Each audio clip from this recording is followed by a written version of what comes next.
The guest book was still sitting on my kitchen table when my son-in-law sent me that text. I remember staring at it. All those signatures from people who had driven hours to be there, who had stood in the cold outside St. Mole, Andrews Presbyterian, and pressed my hand and told me my daughter had been a light in this world. 43 signatures. I had counted them the night before because I couldn't sleep, and I needed something to do with my hands. My son-in-law had not signed it. He had not been there to sign it. His name is Trevor. Trevor Bascom. He and my daughter Sylvia had been married 6 years, and in those 6 years I had tried, genuinely tried, to see what she saw in him. He was handsome in a corporate sort of way, always in pressed shirts, even on weekends, always with an opinion about wine and real estate and what neighborhood you should and shouldn't live in. My wife used to say he was the kind of man who made you feel vaguely embarrassed about your own furniture. She said it with a laugh, but there was something true in it. Sylvia had met him at a conference in Calgary. She was in her early 30s, newly made partner at a small environmental law firm in Edmonton, and Trevor had just taken a position at a wealth management company downtown. They moved fast, engaged in 18 months, married the following spring at a venue on the North Saskatchewan River. It was a beautiful wedding. I danced with my daughter and I thought, this is enough. Whatever I think of him, she is happy. And this is enough. She was not happy. I know that now. I think I knew it before I was willing to admit it. The way you know a roof is going to need replacing, but you keep putting off having someone look at it. Sylvia died on a Tuesday in October. A brain aneurysm, sudden and without warning, the way those things are. She was 41 years old. She had been at her desk at work, and then she was gone. The doctor at the University of Alberta Hospital used words like catastrophic and instantaneous, and I stood in that hallway and felt the floor go soft under my feet. Trevor was in Vancouver for a conference. He flew back that night. He cried at the hospital, and I believe those tears were real. Whatever else is true about him, I believe he loved her in his way. The funeral was 10 days later. We held it at St. Andrews, where Sylvia had been baptized, where her mother's service had been held 8 years before. I arranged everything, the flowers, the readings, the reception at the church hall afterward. Trevor said he wanted to be involved, and then, when I called to discuss the order of service, he didn't answer. When I texted him about the caterer, he replied 2 days later with a single word, "Fine." I told myself he was grieving. People grieve differently. I have learned this the hard way. The morning of the funeral, I arrived at the church at 9 to meet the funeral director. The service was at 11. By 10:30, the pews were beginning to fill. Sylvia's colleagues, her friends from university, neighbors from the street where we used to live, my brother driving up from Red Deer. My grandson, Sylvia's boy from a relationship before Trevor, sat in the front row in a little gray suit and held my hand and didn't fully understand what was happening, and I was grateful for that. Trevor was not there. At 10:50, I stepped outside and called him. Voicemail. I called again. Voicemail. I sent a text. The service starts in 10 minutes. Where are you? No reply. We began without him. What else could we do? The minister knew. A few of Sylvia's closer friends knew. We said nothing publicly, just left a space in the front pew and got through it, and I stood at that podium and spoke about my daughter and kept my voice as steady as I could manage. He never came. I want you to understand what that means. To bury your child alone. To lower your daughter into the ground at the Beechmount Cemetery on a gray October afternoon with her husband nowhere to be found. My brother stood on one side of me and Sylvia's best friend Marguerite stood on the other, and I kept thinking, he should be here. He should be the one holding her boy's hand right now, not me. I drove home that evening. I made tea. I didn't drink. I sat in my reading chair and opened my phone. Not because I expected anything, just out of habit, the way you do when you don't know what else to do with yourself. That's when I saw it. Trevor had posted on Instagram a photograph. He was sitting at a rooftop bar somewhere warm. I could see palm trees in the background, a turquoise pool below. He had a drink in his hand, one of those things with a paper umbrella, and he was laughing at something off camera. Laughing with his whole face, the way people laugh when they're not thinking about anything heavy at all. The caption said, "Life is short. Choose joy." The timestamp said he had posted it at 4:17 in the afternoon. Sylvia's graveside service had ended at 4 o'clock. I sat with that image for a long time. I turned my phone over. I turned it back. I looked at it again to make sure I was reading it correctly, that I wasn't somehow misunderstanding something. I was not misunderstanding anything. I called my brother Clifford. He drove back over. We sat at my kitchen table and I showed him the photo, and he was quiet for a long time, and then he said, "Gordon, you need to talk to a lawyer." I told him I didn't want to talk to a lawyer. I wanted to understand what was happening. Clifford said those two things were not mutually exclusive. Over the next several days, I began to learn things. I learned, for instance, that Trevor had booked his flight to Cancun because that's where the photo was taken. I confirmed it eventually. A hotel in Cancun 8 days before Sylvia died. Not after. Before. The booking was made on a Thursday. Sylvia collapsed the following Tuesday. Now, I want to be careful here, because I am not a man who jumps to conclusions. I spent 31 years as a civil engineer in Alberta, and in that profession, you learn to look at what the evidence actually says, and not what you wish it said or fear it said. So I held that fact at a distance and turned it over carefully. There could be explanations. A work trip planned and then redirected. A conference he had simply forgotten to mention. I tried to give him the benefit of something. But there was more. Sylvia had a life insurance policy. It was not enormous, $400,000 through her firm's group benefits plan, but it was not nothing either.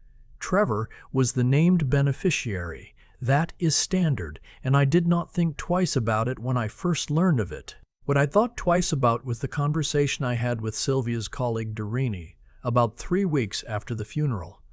Doreen had been Sylvia's closest work friend. They had lunched together twice a week for 4 years. She called me one evening, hesitant, and said there was something she had been going back and forth about telling me. She told me. About 6 months before Sylvia died, Sylvia had come into the office one Monday looking pale and distracted. Over lunch, she had told Doreen that she had discovered something on Trevor's laptop. She had been using it while hers was being repaired and had stumbled across a folder of documents she was never meant to see. Financial documents, correspondence with an account she didn't recognize. She didn't give Doreen all the details, but she said she was frightened and that she was going to look into it carefully before she decided what to do. She had been looking into it, quietly, on her own. Doreen knew this because Sylvia had mentioned about a month before she died that she had found an Edmonton family lawyer she trusted and had made an appointment to discuss her options. That appointment had been scheduled for the Wednesday. She died on the Tuesday before. I drove to Sylvia's firm the next morning and sat in the parking lot for 20 minutes before I went in. I didn't know what I was looking for exactly. I just knew I needed to keep pulling threads. Her paralegal, a young woman named Jules, had kept Sylvia's calendar. She confirmed the appointment with the family lawyer. She also told me, with some hesitation, that Trevor had called the firm the week after the funeral and asked to speak with the managing partner about Sylvia's files. He had mentioned, apparently, that he understood Sylvia had been working on some personal legal matters, and that as her husband, he wanted to ensure that any relevant documents were properly handled. Jules said the managing partner had told him that client files were confidential and that he had no standing to access them. Trevor had not taken that well. I hired a lawyer of my own, a woman named Constance Ibarra, who practices in Edmonton, and who came recommended by my brother's neighbor as someone who was thorough and direct. I explained the situation. She listened without interrupting, which I appreciated. At the end she said, "Mr. Mara Whitmore, I want to be clear that what you've described, while deeply troubling, does not by itself constitute evidence of anything criminal. What it does suggest is that there are serious financial irregularities that may be relevant to your daughter's estate, and that you have standing to request certain disclosures." She was right, and she was good at her job. Over the following weeks, through a combination of legitimate estate processes and a private investigator Constance recommended, we began to piece together what Trevor had been doing. He had been running a parallel financial life. For at least 3 years, he had been funneling money out of joint accounts and into a personal account at a credit union in British Columbia under a name that was a variation of his middle name, an account Sylvia did not know existed. The amounts were not dramatic individually, a few thousand here, a few thousand there, the kind of movement that gets lost in the noise of a busy household. But they added up. By the time Sylvia died, the balance in that account was just over $280,000. He had also, Constance's investigator found, been in contact with a financial advisor in Victoria who specialized in helping clients relocate assets offshore.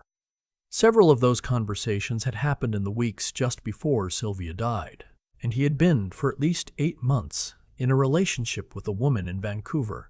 Her name is not important. What is important is that she existed, and that Trevor had been spending his conference weekends with her, and that she had been with him in Cancun on the day we buried my daughter. I want to tell you something. When I first understood the full shape of what had been happening, I went outside and stood in my backyard for a long time. It was November by then. Cold, the grass gone brown. I stood there until my hands went numb, just looking at the fence my wife and I had painted the summer before she got sick, the same fence I had been meaning to repaint ever since.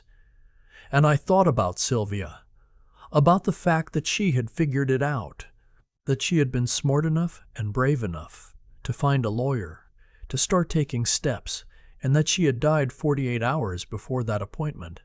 I have made my peace with what I cannot know. I have had to. But I have not made my peace with Trevor Bascom walking away clean. What happened next took several more months. Constance filed applications for full financial disclosure as part of the estate administration. The hidden account could not be hidden once the process started. Withdrawals from joint assets made before separation or death are recoverable under Alberta law, and Constance knew exactly which mechanisms to use.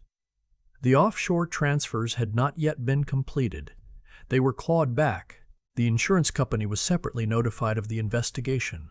Under the terms of the policy, where there is an ongoing legal proceeding related to financial impropriety by the named beneficiary, disbursement can be delayed pending resolution. The $400,000 did not go to Trevor. It went into trust while things were sorted out. Trevor hired a lawyer. Then he hired a better one. He sent me an email, I will not reproduce it in full, in which he expressed what he described as profound grief and suggested that I was allowing my own loss to cloud my judgment. He said Sylvia would not have wanted this. He said it twice. I wrote back 3 sentences. I told him I knew my daughter better than he did. I told him what she had been planning, and I told him that Constance Ibarra's office would be in touch. The resolution came the following spring. There was no criminal prosecution. The police had been made aware, but the evidence of financial fraud, while clear in civil terms, did not meet the threshold for a criminal proceeding. Trevor will tell people, I imagine, that he was exonerated. That is a word people use when they want credit for not quite being convicted. What actually happened is this. Through the estate process, the funds in the hidden account were recovered and added to Sylvia's estate, of which her son, my grandson, is the primary beneficiary, through a trust managed until he turns 25. The offshore transfers were recovered. The insurance benefit, after legal review, was directed away from Trevor and redistributed according to Sylvia's estate terms. Trevor received what he was legally entitled to receive under the marriage contract and no more. He moved to Vancouver.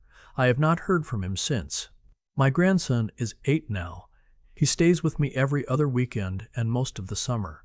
He likes hockey and drawing and an inexplicable television program about competitive baking that we watch together on Friday nights. He has his mother's eyes and her way of tilting her head when he's thinking something through. Last spring I finally repainted the fence. I didn't do it to mark anything or to close any chapter. I did it because it needed doing, and because Sylvia would have given me a hard time about how long I'd let it go. I was up on the ladder with a brush on a Saturday morning in May, and my grandson was handing me the paint can and telling me I'd missed a spot, and I thought she would have laughed at this. She would have said something sharp and affectionate that made me feel like the luckiest father alive. I still think I was. I still think I am. What happened to us was real, and it was terrible. And Trevor Bascom sat on a rooftop in Cancun with a drink in his hand while we put her in the ground. I will not forget that. I do not think I am supposed to. But my daughter raised a good boy, and I get to watch him grow up, and sometimes that has to be enough to hold on to. And for now, most days, it is.